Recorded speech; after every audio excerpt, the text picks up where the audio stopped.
Hello student, welcome to the channel. So student, आज की इस वीडियो में हम बात करेंगे इंडियन इकोनॉमिक्स की। ओके, इंडियन इकोनॉमिक्स जैसे आप जानते हैं क्लास 12 के अंदर जो आपकी इकोनॉमिक्स है उसको दो पार्ट में डिवाइड करा है। ओके, जैसे मैक्रो इकोनॉमिक्स आपको पढ़नी है और इंडियन इकोनॉमिक्स आपको पढ़नी है।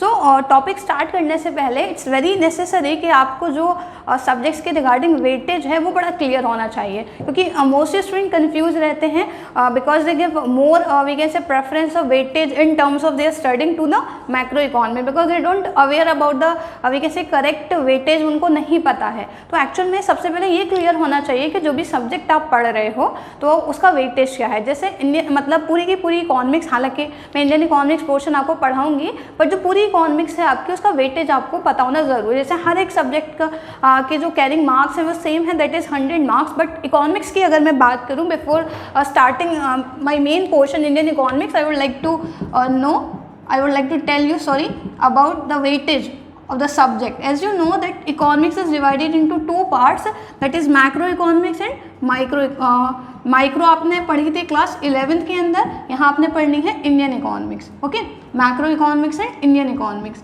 अब इसको दो पार्ट, मतलब ये पार्ट ए है आपकी जो मैक्रो इकोनॉमिक्स है, और जो इंडियन इकोनॉमिक्स है वो है पार्ट बी। अब देखिएगा मार्क्स की मैं बात करूँ तो टोटल जो मार्क्स हैं इकोनॉमिक्स के 100 मार्क्स सही होगा, बट ये जो दो डिफरेंट कैटेगरीज में इसको बांटा गया है ये इक्वल वेटेज कैरी करते हैं, दैट इज 40-40। ओके, 40 मार्क्स की आपकी मैक्रो इकोनॉमिक्स आएगी और 40 मार्क्स की आपकी इंडियन इकोनॉमिक्स आएगी। ये तो 80 मार्क्स हो गए। सो बोर्ड स्टूडेंट जनरली जो है उनके लिए मैं बता दूं कि जो 20 मार्क्स है रिमेनिंग उसमें होता है आपका प्रोजेक्ट वर्क। ओके, क्या होता है यहाँ पर, ये 20 नंबर का होगा आपका प्रोजेक्ट वर्क। ओके, आपको एक प्रोजेक्ट दिया जाएगा स्कूल की तरफ से, that will carry 20 marks. Okay, वो 20 नंबर का होगा। तो इस तरीके से जो बाकी रिमेनिंग 80 मार्क्स है इसमें से 40 मार्क्स की मैक्रो आएगी, 40 मार्क्स की इंडियन इकोनॉमिक्स आएगी।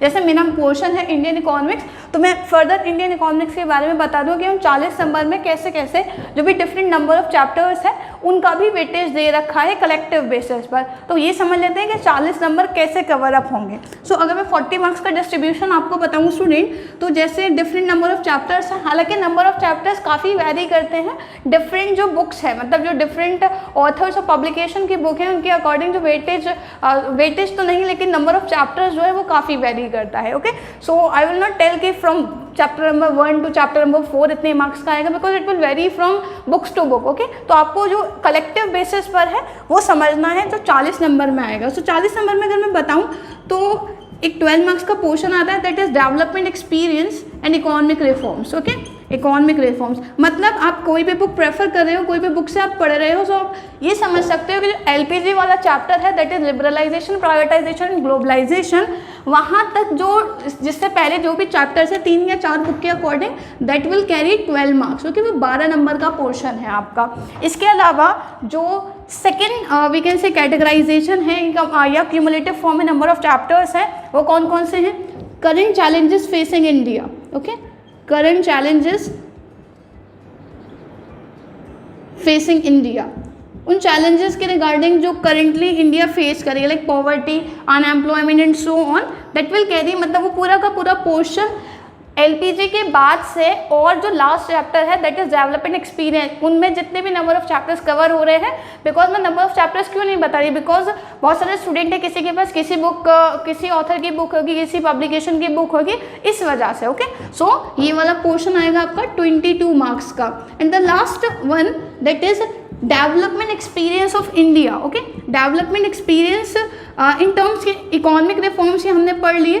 यहाँ पर डेवलपमेंट अगर हम बात करें एक्सपीरियंस जो डिफरेंट कंट्रीज से है, development experience of India with its neighbouring countries, जो भी नेबरिंग कंट्रीज हैं। ओके, जैसे इंडिया, चाइना, और आप पाकिस्तान मतलब जो पाकिस्तान है उसके रिगार्डिंग पढ़ोगे विद इट्स नेबरिंग कंट्रीज।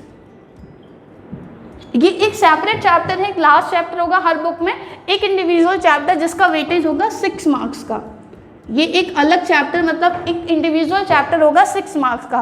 तो इस तरीके से जो 40 नंबर है वो क्या है, उसका वेटेज दे रखा है 12, 22 and 6 marks, that becomes 40। Okay, जहाँ पर एलपीजी तक 12 नंबर है और उसके बाद से जितने भी चैप्टर्स हैं, किसको छोड़कर जो लास्ट चैप्टर है that is development experience of India with neighbouring countries, वो 6 मार्क का है। उससे पहले के जितने भी चैप्टर्स हैं LPG तक, वो कितने मार्क्स का है? 22 मार्क्स का। तो इस तरीके से 40 नंबर की आपकी इंडियन इकोनॉमिक्स होगी। आई होप ये आपको क्लियर हो, क्योंकि ये क्लियर करना बहुत ज़रूरी है कि जो भी आप सब्जेक्ट पढ़े उसमें वेटेज आपको पता होना चाहिए, तो आप बहुत ज़्यादा स्मार्ट स्टडी कर सकते हो। आप बहुत अच्छे से स्टडी कर सकते हो। You are we can say aware regarding the weightage, okay, जो सब्जेक्ट का वेटेज है उससे अवेयर हो। चलिए अब इसके बाद हम स्टार्ट करेंगे जो हमारा टॉपिक है इंडियन इकोनॉमिक्स। सबसे पहले इंडियन इकोनॉमिक्स में हम जो मतलब स्टार्टिंग से ही स्टार्ट करेंगे, फर्स्ट चैप्टर के रिगार्डिंग हम बात करेंगे। फर्स्ट चैप्टर इसका नाम है Indian economy on the eve of independence. Okay, so चलिए अब हम डिस्कस कर लेते हैं जो हमारा इंडियन इकोनॉमिक्स में फर्स्ट चैप्टर है, इसके रिगार्डिंग हम डिस्कस कर लेते हैं। ओके, और चैप्टर का नाम है Indian economy on the eve of independence. Indian economy on the eve of independence. जैसे कि स्टूडेंट्स आप टाइटल जो है उसी से क्लियरली समझ सकते हो कि इस चैप्टर के अंदर हमें क्या पढ़ना है।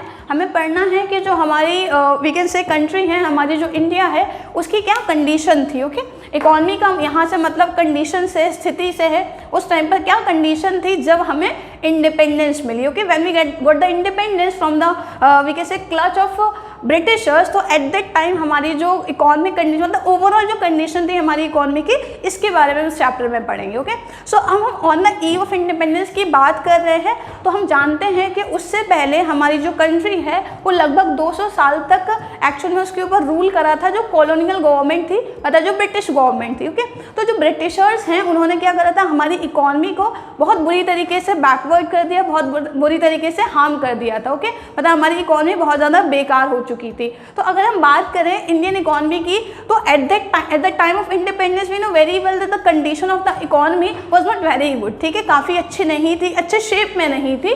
तो उसके क्या फैक्टर्स हैं, तो इस चैप्टर में हमें क्या करना है, कुछ certain we can say points के बेसिस पर इसको डिवाइड कर रखा है, डिफरेंट एस्पेक्ट के रिगार्डिंग पूरे के पूरे चैप्टर में बता रखा है कि अलग अलग एरिया है, इनमें किस तरीके से एक्सप्लॉइटेशन करा कॉलोनियल गवर्नमेंट ने, और उसकी वजह से eight the time of independence क्या वी कैन से किस हालात में हमें वो डिफरेंट एरियाज देखने के लिए मिले। सो हम बात करेंगे यहाँ पर सबसे पहले कॉलोनियल एक्सप्लॉइटेशन की, मतलब जो ब्रिटिशर्स हैं उन्होंने किस तरीके से एक्सप्लॉइट करा और क्या क्या मेन एरियाज है जिनको एक्सप्लॉइट करा गया। Okay, so first of all in this chapter we will discuss, ये हमारा जो चैप्टर है दैट इज चैप्टर नंबर 1, इसमें सबसे पहले हम बात करेंगे स्टूडेंट कॉलोनियल एक्सप्लॉइटेशन की। Okay, will discuss about colonial exploitation because we know very well कि इंडिपेंडेंस से पहले लगभग 200 साल तक जो ब्रिटिशर्स हैं उन्होंने हमारे ऊपर रूल करा था, तो उन्होंने किस तरीके से एक्सप्लॉइट करा, जिसकी वजह से मोस्ट ऑफ द एरियाज जो किसी भी इकोनॉमी के लिए कोर रिक्वायरमेंट होते हैं, बुनियादी ज़रूरत होते हैं, उनको किस तरीके से इफेक्ट करा था। तो कॉलोनियल एक्सप्लॉइटेशन की बात करें तो कॉलोनियल एक्सप्लॉइटेशन में क्या क्या चीज़ आ जाएगी, कहाँ कहाँ एक्चुअल में जो ब्रिटिशर्स थे उन्होंने हैवीली एक्सप्लॉइट करा। सबसे पहले हम बात करेंगे एग्रीकल्चर सेक्टर की। एग्रीकल्चर सेक्टर जो एक्चुअल में क्या है, हमेशा से प्रीडोमिनेंट सेक्टर रहा है, आज के टाइम में भी मेजॉरिटी ऑफ पॉपुलेशन जो है वो कहाँ समहाउ डिपेंड है हमारे एग्रीकल्चर पर। तो एग्रीकल्चर सेक्टर जहाँ उस टाइम पे तो बहुत ज़्यादा पॉपुलेशन डिपेंड थी agrarian we can say sector के ऊपर, प्राइमरी सेक्टर के ऊपर, तो एक्चुअल में लेकिन उसकी कंडीशन बहुत ज़्यादा बेकार थी। वो इसलिए क्योंकि जो ब्रिटिशर्स थे उन्होंने डिफरेंट तरीके से एग्रीकल्चर सेक्टर को इफेक्ट करा था, एक्सप्लॉइट करा था। अगर हम एग्रीकल्चर सेक्टर की बात करें स्टूडेंट, एग्रीकल्चर सेक्टर की बात करें कि एग्रीकल्चर सेक्टर को किस तरीके से जो ब्रिटिशर्स हैं उन्होंने इफेक्ट करा, तो एग्रीकल्चर सेक्टर में सबसे पहले हम बात कर लेते हैं जनरली जो हमारा ज़मींदारी सिस्टम है। ज़मींदारी सिस्टम की वजह से जो हमारा एग्रीकल्चर सेक्टर था वो बहुत ज़्यादा एक्सप्लॉइट होना शुरू हो गया। ओके, जैसे मतलब ज़मींदारी सिस्टम क्या होता है, इसके अलावा और भी सिस्टम है, जैसे रियायतवारी सिस्टम है, महलवारी सिस्टम है, लेकिन जब हम डिटेल में बात करेंगे तब हम जब पूरे के पूरे एग्रीकल्चर सेक्टर को इंडिविजुअल बेसिस पे समझेंगे तब हम उनके बारे में बात करेंगे। लेकिन अगर हम मेन रीज़न देखें कि जो एग्रीकल्चर सेक्टर था उसकी बैकवर्डनेस जो इंडिपेंडेंस के बाद भी काफ़ी टाइम तक देखने के लिए मिली और कुछ एरियाज़ में अभी तक है, दैट इज़ ज़मींदारी सिस्टम। अब ज़मींदारी सिस्टम में क्या था, देखिए यहाँ से पता चला ज़मींदार कौन, जो अपनी ज़मीन के खुद मालिक होते हैं, जो ओनर्स ऑफ लैंड होते हैं। तो इस सिस्टम में क्या करा था, अगर इस सिस्टम को हम समझे स्टूडेंट, तो इस सिस्टम में क्या था, ज़मींदार थे, ठीक है, जिनकी ज़मीन होती थी और वो अपनी ज़मीन पर खुद काम नहीं करते थे, उनकी ज़मीन को टिलर्स यूज़ करते थे। ठीक है, मतलब एक तरह से टेनेंट हम बोल सकते हैं, जो दूसरे की ज़मीन पर काम करते थे एक लेबर की तरीके से, क्योंकि उनके पास कुछ और कारोबार नहीं था, तो वो किसी और वो एफर्ट नहीं कर सकते थे कि अपने खुद की ज़मीन खरीद लें, तो दूसरे की ज़मीन पर खेती बाड़ी कर कर अपनी उन बेसिक रिक्वायरमेंट को भी सेटिस्फाई करते थे, और जो भी वी कैन से चार्जेस ज़मींदार उनसे लेता था वो उन्हें देने पड़ते थे। तो यहाँ पर एक्सप्लॉयटेशन कैसे हुआ, तो देखिएगा जो एक क्लास है ज़मींदार और टेलर्स की, तो उनमें क्या किस तरीके से वी कैन से लेन देन था, जिसकी वजह से जो टेलर्स थे या एग्रीकल्चर सेक्टर था वो बहुत ज़्यादा एक्सप्लॉइट होना शुरू हो गया। तो जो ज़मींदार थे उनको जो ब्रिटिश गवर्नमेंट थी, ब्रिटिश गवर्नमेंट ने क्या कर रखा था, ज़मींदार के ऊपर एक फिक्स्ड टैक्स लगा रखा था, मतलब एक टाइप से कि आपको ये चार्जेस देने हैं। ठीक है, फिक्स चार्जेस रख रखे थे, जो मतलब कैसे थे, बिल्कुल फिक्स थे, फ्लक्चुएटिंग नहीं थे। एक अमाउंट तय कर दिया था कि ज़मींदार क्या करेंगे, जो भी ज़मींदार हैं, मतलब जो अपनी ज़मीन दूसरों को देकर यूज़ कर रहे हैं, मतलब उनकी ज़मीन वो खुद इस्तेमाल नहीं करें, दूसरे उस पर काम करें, और वो जिन लोगों को काम करने के लिए दिए उस पर पैसे चार्ज कर रहा होगा, तो गवर्नमेंट क्या करती थी, ज़मींदार से तो फिक्स चार्ज करिए भाई, हमें तो इतना चाहिए तुमसे, ओके। लेकिन जो टेलर्स थे उनके साथ बहुत एक्सपेक्टेशन था, क्योंकि जो भी चार्ज ये ज़मींदार गवर्नमेंट को दे रहे थे वो कहाँ से आ रहा था, वो टेलर से वसूल रहे थे। लेकिन ज़मींदार बहुत ही ज़्यादा वीकेंड से कह सकते हैं कि एग्रेसिव चार्जेस ले रहे थे। एग्रेसिव चार्जेस मीन्स कि एक्चुअल में जो ज़मींदार थे वो टेलर से कोई एक फिक्स रेंट नहीं ले रहे थे अपने मन मुताबिक, जो काफ़ी हैवी थी। तो जो ज़मींदार थे वो टेलर से क्या कर रहे थे, ये हैवी रेंट चार्ज कर रहे थे, ओके, हैवी चार्जेस ले रहे थे उनकी ज़मीन के इस्तेमाल करने के। तो इस तरीके से जो टिलर्स थे, जो कहीं ना कहीं दूसरे की ज़मीन का इस्तेमाल करके अपने खाने पीने का बंदोबस्त कर रहे थे, या वी कैन से अपनी फैमिलीज़ को फीड कर रहे थे, तो एक्चुअल में क्या है, वो भी क्या है, इतने हैवी रेंट और चार्जेस देकर क्या हो गए, बिल्कुल बर्बाद हो गए, ओके। और ये टिलर्स भी क्या हो गए, लैंडलेस बन गए, लैंडलेस। अब इनके पास ज़मीन भी नहीं, क्योंकि इतना हैवी रेंट नहीं दे पा रहे थे, तो क्या हुआ, उससे ज़मीन छीनी ज़मींदार ने, भाई तुम तो नहीं दे पाओगे, छोड़ो मेरी ज़मीन, अब तुम एक मजदूर की तरीके से काम करोगे जब तक हमारे चार्जेस तुम हमें लौटा ना दो। तो इस तरीके से जो हमारा एग्रीकल्चर सेक्टर था वो काफ़ी एक्सप्लॉइट हो गया था, और ये कहीं ना कहीं जो पॉलिसी है ये शुरू करी थी ब्रिटिशर्स ने, ओके।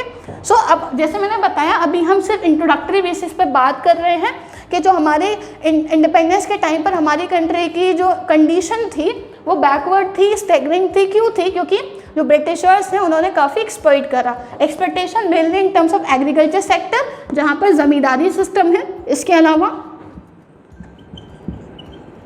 बैकवर्डनेस इन टेक्नोलॉजी, बैकवर्डनेस इन टेक्नोलॉजी, टेक्नोलॉजी काफ़ी ज़्यादा बैकवर्ड थी। मतलब एग्रीकल्चर सेक्टर में हमारे पास कोई भी वी कैन से टेक्निक नहीं थी जिससे हम एग्रीकल्चर प्रोडक्टिविटी को इम्प्रूव कर सकें, जिससे हम जब चाहें रिक्वायरमेंट के हिसाब से फसल को पानी दे सकें। कोई इरिगेशन फैसिलिटी नहीं थी प्रॉपर, मानसून और वेदर पे डिपेंड थे फार्मर्स, ओके। जनरली कोई हाई यील्डिंग वैरायटी सीड्स नहीं थे एट दैट टाइम। तो एक्चुअल में क्या काफ़ी ज़्यादा बैकवर्डनेस थी एग्रीकल्चर सेक्टर में, और बहुत ओवर यूज़ हो रहा था। ओवर यूज़ मतलब ज़रूरत से ज़्यादा लोग इंगेज थे एग्रीकल्चर सेक्टर में, जो काफ़ी ज़्यादा ओवर मतलब या ओवर कह सकते हैं ओवर यूटिलाइजेशन हो रहा था जो लैंड है। और कभी कभी मतलब बहुत ज़्यादा प्रॉफिट मोटिव की इंटेंशन से जो ज़मीनें हैं उसको इस्तेमाल करा जा रहा था कैश क्रॉप पे, और जो we can say cash crops होते हैं, कैश क्रॉपिंग के लिए उसको इस्तेमाल करा जा रहा था। ब्रिटिशर फोर्स करते थे फार्मर्स को, जिसकी वजह से एक्चुअल में जो लैंड की फर्टिलिटी है वो काफ़ी रिड्यूस हो गई और लैंड बैरन लैंड में कन्वर्ट हो गई। और ऐसा भी नहीं था, आजकल तो टेक्निक है कि आप किसी बंजर ज़मीन को किसी बैरन लैंड को प्रोडक्टिव लैंड में कन्वर्ट कर सकते हो, बट उस टाइम पर जो हमारी टेक्निकल बैकवर्डनेस काफ़ी ज़्यादा थी। और ये भी एक वजह थी कि इंडिपेंडेंस के टाइम पर ऑलमोस्ट 75%, ठीक है, द फिगर्स में very from 72 to 75%, don't worry about the student. तो अगर हम बात करें रेशियो 72 और 75% पॉपुलेशन इंडिपेंडेंस के टाइम पर एग्रीकल्चर पर डिपेंड थी, बट एक्चुअल में जो वी कैन से अर्निंग होनी चाहिए थी या जो GDP मिलनी चाहिए थी एग्रीकल्चर सेक्टर से, वो उसके कंपेरिजन में काफ़ी कम थी। तो एक्चुअल में क्या है, ये वजह क्या थी, इसका रीज़न अगर हम बात करें तो जो टेक्निकल बैकवर्डनेस था वो बहुत ज़्यादा था हमारी इकॉनमी के अंदर, और जो वी कैन से फोर्स करा जा रहा था फार्मर्स को to produce more and more cash crops, ये भी एक रीज़न है एग्रीकल्चर सेक्टर में बैकवर्डनेस का, okay. We can say production of cash crops by forcing farmers to produce more and more cash crops. Okay, तो ये इसकी वजह से जो एग्रीकल्चर सेक्टर था वो काफ़ी ज़्यादा बैकवर्ड था। तो एक तो ये एरिया हो गया जहाँ पर ब्रिटिशर्स ने क्या करा था, जो हमारे मतलब एग्रीकल्चर सेक्टर में काम करने वाले लोग हैं, जो हमारे फार्मर्स हैं, उनको एक्सप्लॉइट करा। इसके अलावा अगर हम बात करें कॉलोनियल एक्सप्लॉइटेशन की, तो और कौन कौन से एरियाज़ हैं। So now will talk about student industrial sector. Okay, जो हमारा सेकेंडरी सेक्टर है उसमें भी हैवी एक्सप्लॉइटेशन करा था जो हमारे ब्रिटिशर्स थे। सो अगर हम इंडस्ट्रियल सेक्टर की बात करें तो इंडस्ट्रियल सेक्टर में किस तरीके से एक्सप्लॉइट करा। सो इंडस्ट्रियल सेक्टर में एक्चुअल में क्या था, मतलब before the arrival of Britishers in the economy, हमारी इकॉनमी काफ़ी ज़्यादा एक्सीड थी और काफ़ी ज़्यादा वर्ल्ड फेमस थी हैंडीक्राफ्ट इंडस्ट्री में। तो एक्चुअल में क्या करा उन्होंने, सारे ऐसे एरियाज़ पर बहुत वी कैन से बुरी तरीके से हमें क्या कर दिया, यूज़लेस कर दिया, या बिल्कुल हमें किसी काबिल नहीं छोड़ा कि हम उसमें काम कर सके जिसमें भी स्किल थी। पहले स्किल को ख़त्म करा, टैलेंट को ख़त्म करा, जो भी स्ट्रेंथ थी उनको जनरली क्या करा, बिल्कुल वीकनेस में कन्वर्ट कर दिया। तो उन्होंने क्या करा, जो हैंडीक्राफ्ट इंडस्ट्री थी उसको रिड्यूस करना शुरू कर दिया। डिक्लाइन हैंडीक्राफ्ट इंडस्ट्रीज, जो हैंडीक्राफ्ट इंडस्ट्रीज थी उनको बिल्कुल ख़त्म कर दिया। शुरुआत में तो कम करा, फिर धीरे धीरे बिल्कुल ख़त्म करना शुरू कर दिया हैंडीक्राफ्ट इंडस्ट्री, जो वर्ल्ड फेमस थी, जिससे काफ़ी ज़्यादा एक्सपोर्ट होता था जिसके ज़रिए से। तो इन इंडस्ट्रीज़ को ख़त्म करा, और ना सिर्फ इन इंडस्ट्रीज़ को ख़त्म करा बल्कि इसके काम करने का तरीका थोड़ा उन्होंने बदल दिया। ओके, डिक्लाइन इन टर्म्स कि उन्होंने काम करने का तरीका बिल्कुल ऑपोजिट कर दिया। मतलब ये फोर्स करा उन इंडस्ट्रियलिस्ट को या उनमें काम करने वाले लोगों को कि वो क्या करेंगे, वो एक्चुअल में सामान तैयार नहीं, मतलब फिनिश गुड्स नहीं बनाएंगे, जो रॉ मटेरियल से इस्तेमाल करके अपने स्किल से वो चीज़ों को बना रहे हैं। ओके, अपनी आर्ट का यूज़ करके वो ऐसा नहीं करेंगे। वो क्या करेंगे, जो भी रॉ मटेरियल इस्तेमाल करते हैं उन सारे आइटम्स को बनाने में, वो रॉ मटेरियल्स वो उनकी होम कंट्रीज़ को, ठीक है, ब्रिटेन को बेचेंगे, एक्सपोर्ट करेंगे। सो फोर्स करा गया to we can say export more and more raw materials to Britain. Okay, Britain को ज़्यादा से ज़्यादा रॉ मटेरियल एक्चुअल में क्या करने का, सप्लाई करने का। तो इस तरीके से क्या, जब आपके पास रॉ मटेरियल नहीं होगा, आपके पास बनाने के लिए सामान ही नहीं होगा, तो आप बनाओगे कैसे। तो ऑटोमेटिकली हैंडीक्राफ्ट इंडस्ट्री डिक्लाइन होना शुरू हो गई। तो एक्चुअल में इसको डिक्लाइन करने का उनकी टेक्निक बड़े अलग थी, उन्होंने अलग तरीके से, मतलब बहुत प्लानफुल मैनर में सारी चीज़ों पर काम करा। ओके, तो अब ये मैं समझिए, मैं तारीफ कर रही हूँ, मैं एक्चुअली बता रही हूँ हैंडीक्राफ्ट इंडस्ट्रीज डिक्लाइन हुई। अब कैसे करा, जनरली फोर्स द इंडस्ट्रीज कि एक्चुअल में क्या करें, या वी कैन से एक्सपोर्ट तो इंक्रीज करा, लेकिन ड्यूटी फ्री भी कर दिया। Duty free export of raw material, जो भी रॉ मटेरियल्स थे उनको एक्सपोर्ट करा, कोई ड्यूटी भी चार्ज नहीं कर रहे। मतलब हमारी इकॉनमी से सामान जाना, अगर आज के टाइम पे सोचो, अगर एक्सपोर्ट ज़्यादा हो रहा है, ठीक है, चाहे रॉ मटेरियल हो किसी भी चीज़ का, तो एक्चुअली में क्या है, हम खुश होते हैं। मतलब जो हमारा बैलेंस ऑफ पेमेंट है वहाँ पर हमारी एक्सपोर्ट बढ़ जाती है, हमारे पास फॉरेन एक्सचेंज आएगा। बट एट दैट टाइम ऐसा नहीं था, क्योंकि राज भी उन्हीं का था और जो सप्लाई भी जा रही थी वो उन्हीं की होम कंट्रीज़ में जा रही थी। तो इससे क्या है, वो एक्सपोर्ट बिल्कुल फ्री ऑफ कॉस्ट दे रहे थे, कोई चार्जेस नहीं थे, और या कह सकते हैं किसी किसी केस में बहुत नॉमिनल चार्जेस थे। तो ड्यूटी फ्री एक्सपोर्ट कर दिया रॉ मटेरियल का। अब उनके पास बनाने के लिए तो सामान है नहीं, लेकिन कुछ सामान की तो ज़रूरत थी, तो क्या कर रहे थे, खरीद रहे थे ब्रिटेन से। ओके, तो क्या करा, वी कैन से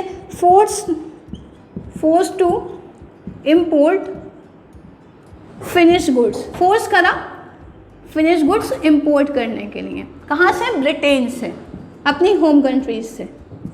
अब देखिए, यहाँ से वो लोग बेच रहे हैं सामान, तो भी पैसा नहीं आ रहा, लेकिन उनसे जो खरीदा जा रहा है ब्रिटेन से, वहाँ से अगर आप परचेस करोगे तो आपको एक्चुअल में क्या है, काफ़ी हैवी वी कैन से पे करना पड़ेगा प्राइस। ओके, क्योंकि वो क्या कर रहे थे, रॉ मटेरियल से फिनिश गुड्स बनाकर वो काफ़ी एक्सपेंसिव दे रहे थे। तो ज़रूरत थी इस्तेमाल के लिए, जो we can say basic requirements की चीज़ें थी वो हमें ख़रीदनी पड़ रही थी। तो इस तरीके से पूरा का पूरा हर तरीके से, टैलेंट से, पैसे से, हर तरीके से क्या करा, हमारी इकॉनमी को एक्सप्लॉइट करा। ओके, अगर हम बात करें कि हैंडीक्राफ्ट इंडस्ट्रीज़ ख़त्म हुई या किस तरीके से उनको डिक्लाइन करा गया, एक्सपोर्ट जो है रॉ मटेरियल की वो अपनी ब्रिटेन कंट्रीज़ में ड्यूटी फ्री कर दी, और जो इंपोर्ट है वो फोर्स करा कि हम फिनिश गुड्स को इंपोर्ट करें, ख़रीदें ब्रिटेन से। All this leads to somehow increase in unemployment as well. इससे जो बेरोज़गारी है वो भी बहुत ज़्यादा बढ़ गई, क्योंकि जो लोग इन इंडस्ट्रीज़ में काम कर रहे थे, जब ये ख़त्म हो गई तो उनमें काम करने वाले लोगों का भी रोज़गार चला गया। जैसे फॉर एन एग्जाम्पल, ये जो कोविड-19 चल रही है, ये पैंडेमिक जो चल रही है, इसमें बहुत सारी छोटी मोटी इंडस्ट्रीज़ कम हो गई हैं, बड़े बड़े बिजनेस हाउसेज में भी, फैक्ट्रीज में भी जो लेबर है उसको कम कर दिया गया। तो कहीं ना कहीं क्या हो रहा है, अगर उनकी जनरली प्रोडक्टिविटी पर इफेक्ट हो रहा है तो उसका डायरेक्टली इम्पैक्ट जो है उसकी वर्कफोर्स पर पड़ता है। तो लोगों की ज़रूरत या तो कम हो जाएगी, बिल्कुल बंद हो रही है तो सबका रोजगार चला जाएगा। यहाँ पर क्या हुआ, धीरे धीरे मतलब पहले तो रिड्यूस करा, फिर इन सारे कामों की वजह से वो ख़त्म ही हो गई, तो जो अनएम्प्लॉयमेंट है वो भी बढ़ गया। तो एक्चुअली ये इंडस्ट्रियल सेक्टर में हम कवर नहीं करेंगे, वो जनरल फिनोमिना में आएगा, मतलब इस एक्सप्लॉयटेशन से और भी डिफरेंट प्रॉब्लम्स एमर्ज होना शुरू हो गई। सो ये एक्सप्लॉयटेशन था जो कॉलोनियल गवर्नमेंट थी इंडस्ट्रियल सेक्टर के रिगार्डिंग। अगर इसके बाद हम बात करें स्टूडेंट, जो हमारा इंटरनेशनल ट्रेड था, जो हमारा फॉरेन ट्रेड था, उस पर भी जो ब्रिटिशर्स थे उन्होंने काफ़ी ज़्यादा एक्सप्लॉइट करा था। ये वीडियो हो सकता है थोड़ी सी बड़ी हो जाए बिकॉज इसमें हमने इंट्रोडक्टरी बेसिस की बात करी है। बट आपको क्लैरिटी जनरली जो चैप्टर्स के रिगार्डिंग है जो मैं डिटेल में पढ़ना है वो आपको पता चल जाएगी। सो कॉलोनियल एक्सप्लॉयटेशन में एग्रीकल्चर सेक्टर और इंडस्ट्रियल सेक्टर के अलावा स्टूडेंट हम बात करेंगे जो हमारा इंटरनेशनल ट्रेड है जिसको हम फॉरेन ट्रेड बोलते हैं। ठीक है, फॉरेन ट्रेड को किस तरीके से एक्सप्लॉइट करा या इंटरनेशनल ट्रेड को किस तरीके से एक्सप्लॉइट करा, जो हमारा इंटरनेशनल और फॉरेन ट्रेडर्स को किस तरीके से एक्सप्लॉइट करा। जो पॉलिसी बना रखी थी ना, ट्रेड पॉलिसी जो व्यापार करने की, बिजनेस करने की, वो काफ़ी ज़्यादा पार्शियल थी, डिस्क्रिमिनेटरी थी, बहुत ज़्यादा डिस्क्रिमिनेशन था। जो ट्रेड पॉलिसी थी वो काफ़ी ज़्यादा कैसी थी, बाइस थी। ठीक है, बहुत पार्शलिटी थी, मतलब इक्वालिटी नहीं थी। जो भी ट्रेडिंग इकॉनमीज़ हैं, ट्रेडिंग नेशंस हैं, उनमें वी कैन से जो इंपोर्ट और एक्सपोर्ट ड्यूटीज़, जो टैरिफ्स जो लगाए जाते थे वो एक्चुअल में कोई ऐसा नहीं था कि सबके लिए इक्वल और सेम हो, उसमें काफ़ी ज़्यादा डिस्क्रिमिनेशन था। ऐसे डिस्क्रिमिनेशन इन द सेंस हमने प्रीवियस कॉन्सेप्ट में पढ़ा के जो रॉ मटीरियल एक्सपोर्ट करे जा रहे थे वो तो ड्यूटी फ्री थे। ठीक है, उनमें कोई चार्ज नहीं, कोई ड्यूटी चार्ज नहीं करी जाती थी। But on the other hand जहाँ उन्हीं कंट्रीज से जहाँ हमने रॉ मटेरियल सप्लाई करे थे वो फिनिश गुड्स में कन्वर्ट करके हमें बेच रहे हैं तो काफ़ी हैवी चार्ज करा जाता था उसके लिए, जो प्राइस है, जो ड्यूटी है। तो एक्चुअल में क्या है, यही तो डिस्क्रिमिनेटरी है कि डिस्क्रिमिनेशन इतना कि आप एक्सपोर्ट तो फ्री कर रहे हो बट इम्पोर्ट आप इतना ज़्यादा चार्जेस उस पर लेविट कर रहे हो, तो यही क्या है, डिस्क्रिमिनेटरी ट्रेड पॉलिसी है। इसके अलावा अगर हम बात करें स्टूडेंट, डिस्क्रिमिनेटरी तो है लेकिन कुछ ऐसे आइटम्स हैं जिन पर काफ़ी heavy import duty rate prescribe कर दिए थे कॉलोनियल गवर्नमेंट ने, उन चीज़ों पर जहाँ उनको पता था कि हमारी इकॉनमी में उन सारी चीज़ों की ज़रूरत तो है बट शॉर्टेज है, उनकी एक्चुअली अवेलेबिलिटी नहीं है बट डिमांड है, रिक्वायरमेंट है। तो उन सर्टेन कमोडिटीज़ के ऊपर क्या करा था, heavy import duty on we can say those good जो एक्चुअल में क्या थे, हमारी इकॉनमी में कम थे, ऑन स्कार्स कॉमोडिटीज़, जो हमारी कॉमोडिटी इकॉनमी के अंदर वो कॉमोडिटी जो काफ़ी शॉर्टेज में थी उन पर काफ़ी ज़्यादा इंपोर्ट ड्यूटी चार्ज करी गई और एक्सपोर्ट ड्यूटी बहुत ही नॉमिनल। जो ब्रिटेन अगर हमारी कंट्री से कोई सामान खरीद रही है तो उस पर जो एक्सपोर्ट ड्यूटी थी वो काफ़ी नॉमिनल, हालांकि वो इंडस्ट्रियल सेक्टर में भी पार्ट था लेकिन वो जो इंटरनेशनल ट्रेड है यहाँ पर भी कंसिडर करा जाएगा। Okay, we can say minimal, या हम कह सकते हैं किसी केस में मिनिमम, किस में duty free export to Britain. जो ब्रिटेन थी उसको ड्यूटी फ्री एक्सपोर्ट, मतलब उनको जो सामान बेचा जा रहा है उसके लिए या तो बिल्कुल कोई ड्यूटी चार्ज नहीं हो रही थी या फिर बहुत ही नॉमिनल से प्राइस चार्ज करा जा रहा था। तो इन वी कैन से ये ऐसे सेक्टर्स हैं, ऐसे एरिया हैं स्टूडेंट कि अगर इनमें इस तरीके से काम हो रहा था then we can imagine by our self कि क्या कंडीशन तो जाहिर है कि वो बैकवर्ड होगी, स्टेगनेंट हो जाएगी इकॉनमी, अंडर डेवलप होगी हमारी इकॉनमी एट दैट टाइम, क्योंकि इन सारे जो main we can say dependent areas हैं इनकी कंडीशन बहुत ज़्यादा बेकार कर रखी थी, अपने कंट्रोल में ले रखा था पूरा का पूरा चार्ज और अपने तरीके से वो क्या कर रहे थे, चीज़ों को इस्तेमाल कर रहे थे। उनका इंटेंशन बिल्कुल साफ था कि अब हमारी इकॉनमी को बिल्कुल कोलैप्स कर देना, पैरालाइज कर देना, ओके, और उसके ऊपर अपने इकॉनमी को यहाँ रहकर एक सप्लाई प्रोवाइड करके स्ट्रेंथ प्रोवाइड करना। ओके, तो इस तरीके से कॉलोनियल गवर्नमेंट ने अलग अलग एरियाज़ के अंदर एक्सप्लॉइट करा हमारी इकॉनमी को। हालांकि इसकी डिटेलिंग हम नेक्स्ट वीडियो के अंदर कवर करेंगे, one by one agriculture sector को डिटेल में समझेंगे, इंडस्ट्रियल सेक्टर को और फॉरेन ट्रेड को, क्योंकि ये फर्स्ट चैप्टर जो है एक्चुअल में क्या है, इसमें कुछ ही एरियाज़ हैं जिनके रिगार्डिंग बताया गया है कि किस तरीके से काम हो रहा था, उसका क्या इम्पैक्ट है। तो आगे का जो एक्सप्लेनेटरी बेसिस पर जो भी डिस्कशन होगा वो इंशाल्लाह हम नेक्स्ट वीडियो के अंदर करेंगे। इस वीडियो में इतना ही। आई होप आपको क्लैरिटी मिली हो वेटेज के रिगार्डिंग और किस तरीके से कॉलोनियल गवर्नमेंट ने अलग अलग एरियाज़ के अंदर एक्सप्लॉइट करा था हमारी इकॉनमी को। Thanks for watching this video student. अगर आपको वीडियो अच्छी लगी है तो प्लीज़ लाइक ज़रूर करिए, अपने फ्रेंड सर्कल में शेयर करिएगा वीडियो को। Stay tuned for more video students.